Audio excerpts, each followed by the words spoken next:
DropShot from Aerial Knight is a new take on the first-person shooter genre. We play as Smoke Wallace, a radioactive dragon hunter dropped from planes to beat other hunters to the prize.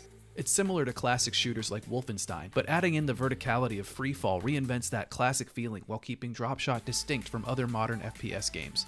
And Smoke's fingergun powers are just plain fun. The vibrant cell shading, popping colors, and character designs work really well here.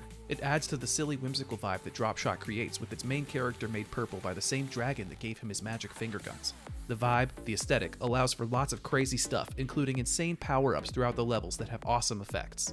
There's a surprising number of music tracks that accompany the gameplay. Each tune is a funky synth beat that I wouldn't mind listening to outside of the game.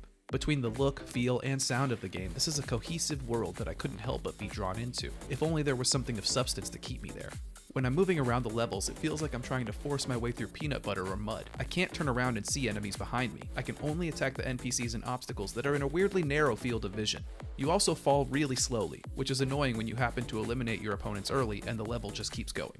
The entire time I was playing, I kept thinking to myself, why isn't this an online game? Maybe this indie developer doesn't have the resources to do that, but it would be phenomenal. Besides that, the game still feels unfinished. There's not very much meat on the bone. It feels like a demo. As it stands, I could only be bothered to play DropShot in short spurts. Whenever I sat down to play, I got through 5 to 10 1-minute long levels before I either got bored at the repetition or frustrated with the sluggish controls. What we have here is a case of style over substance, but it doesn't need to stay that way. With some more content and fine-tuning, this could be something really special. That's why DropShot gets a 2 out of 5.